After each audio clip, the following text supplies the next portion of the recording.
Hello, welcome to another art rambling with yours truly. My name is Yukimi Lumerason here. I am an illustrator and an author. I write and I draw things. Today's topic is going to be the good old AI. It's not really that I want to talk about it, but there was a video that was sent to me a while ago, and it was about, what's wrong with AI, basically. And it had a lot of questions in it that I feel are pretty simple, but there's still a lot of people who may not know about it. So I wanted to kind of go over that. I know it's like beating a dead horse sometimes, but if you're here because you're curious, what does it mean? Or, what's the point of answering these questions when it's already been around for a while.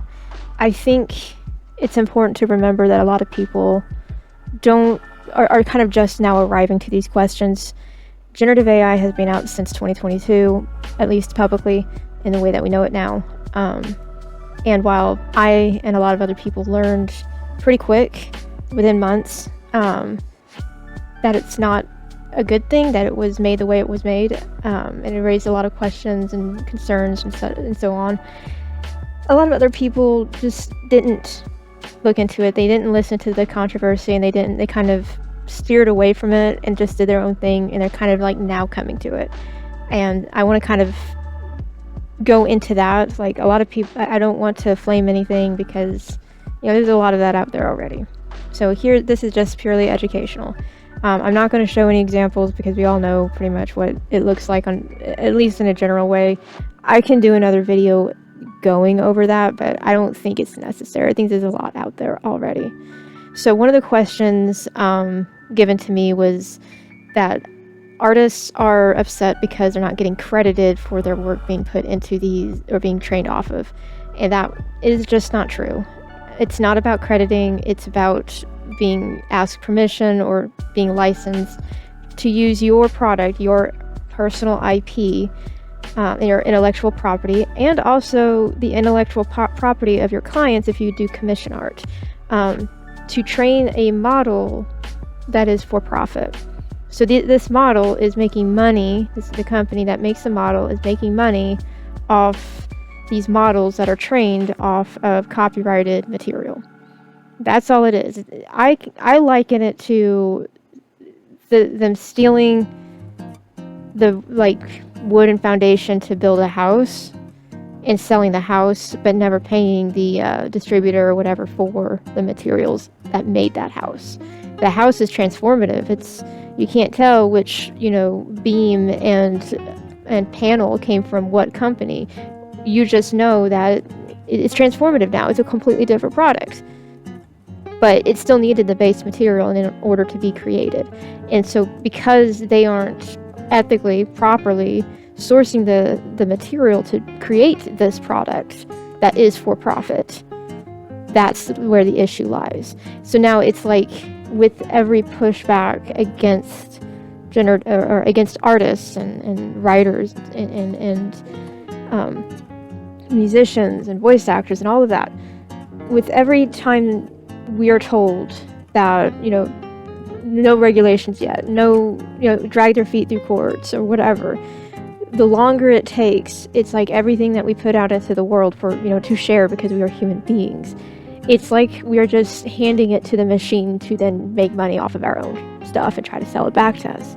I don't know if that makes sense, but it's like you're setting your stuff out on a table knowing that it can get stolen. And there's nothing you can do because there's no law against it yet. You just have to hope eventually there'll be a law against them stealing your stuff. And and a lot of people get upset by the wording stolen because they're like, well, you still have it. You still have the file.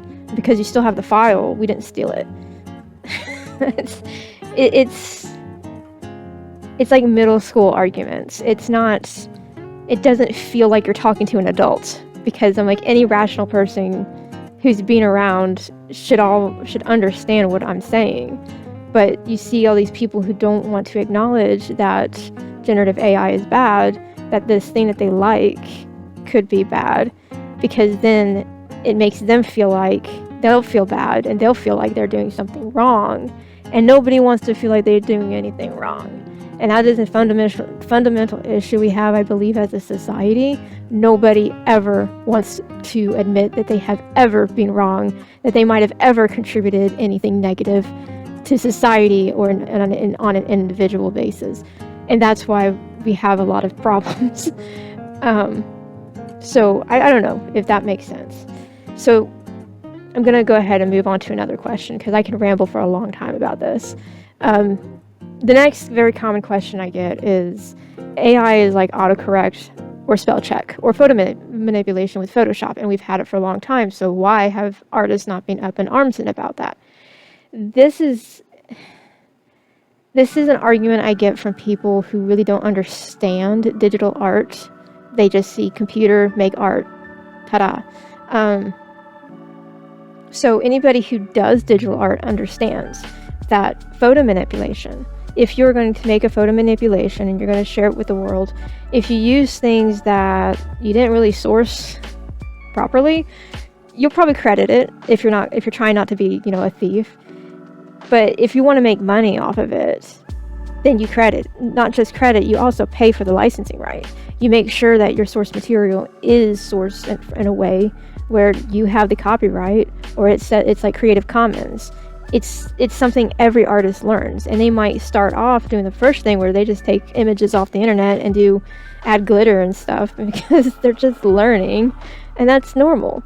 And we've dealt as a community with art thieves all the time, where they just copy, save a copy of the art that you post online as a JPEG, and then they will re-upload it under their username and say that they did it. That happens all the time, and it's always frowned upon. Which, again, tying back to the last question, it's the same thing. Yes, we still have a copy of the file, but that doesn't mean that it isn't being stolen. And I think that's why I got particularly upset with the author community, but that's another thing for another time, I think.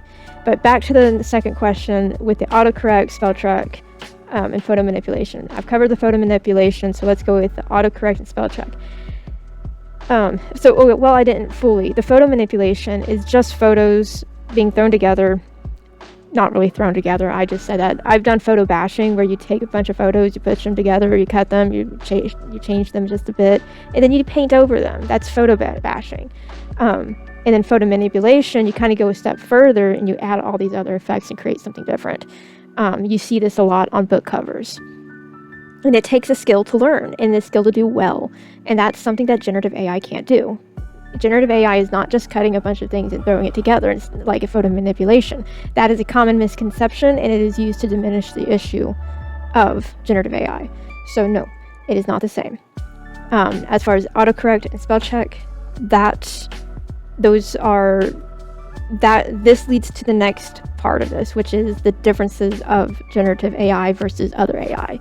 So for simplicity's sake, we're going to just talk about two.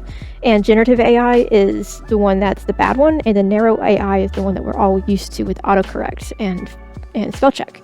These things have been around for a while, and they're very narrow use because they don't need a million pieces of somebody's IP in order to know this.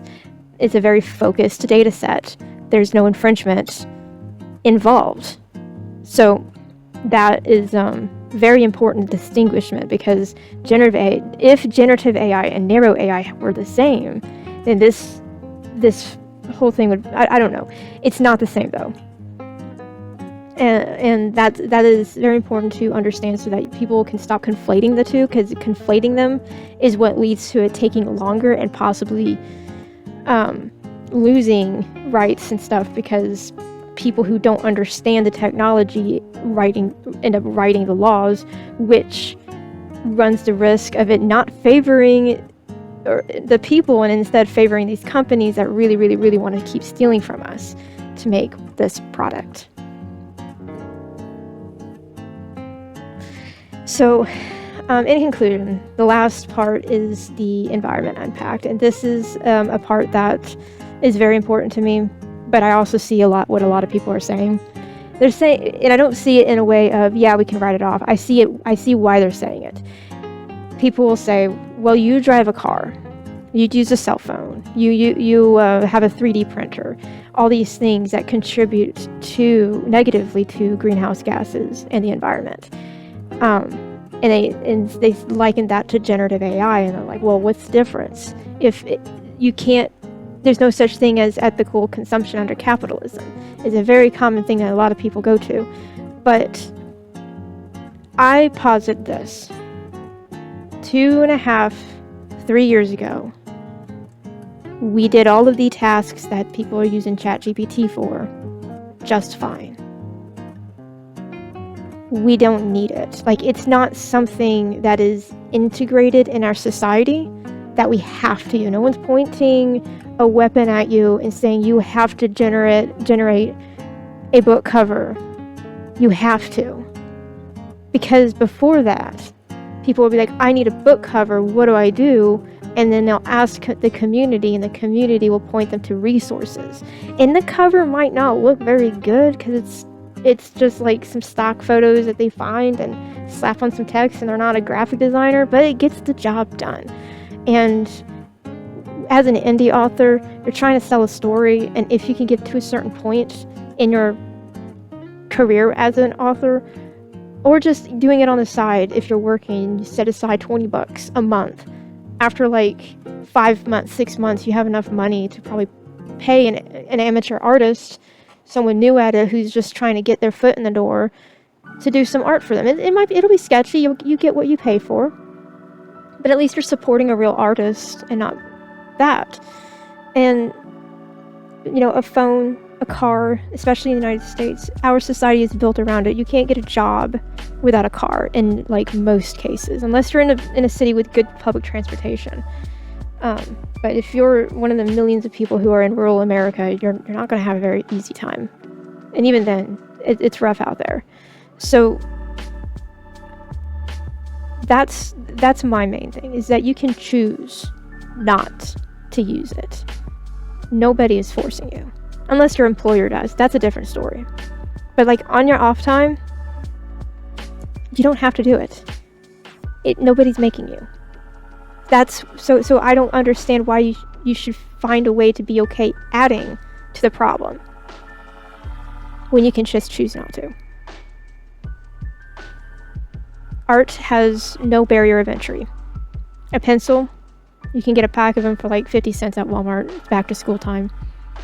Is it great quality? Not really, but you can make amazing stuff no matter the quality of the product. I've seen what people can do on free art programs with finger painting. Like, it's I don't think that there's an excuse to ever go to generative AI for your art, for your writing. And there's plenty of other videos that go over this in more depth about how negative using things like ChatGPT to solve your daily problems is bad for your own mental health and your own critical thinking skills. So I know that most people watching this are on my side of this, but if in the case this gets to somebody who has these common questions, I hope this helps see this through another lens. And I hope I haven't said anything offensive, because I know it's a touchy subject, but at the same time, I want to be real with you. This is a real problem, and if you don't believe it, that's you. That's on you. But this is one of those cases that the facts, they don't care. Mother Nature doesn't care. Dirty water doesn't care. But humanity does, as a whole. Society does. And I think picking up a pencil and a paper and just drawing stick figures is going to have a much better authenticity and method of communication with your peers than using ChatGPT. And that's it. That's all I have today. So I hope that helps. Maybe. Also, if you enjoyed the art rambling and the time lapse of the art before you, feel free to like, subscribe, and leave a comment. Thanks. Bye.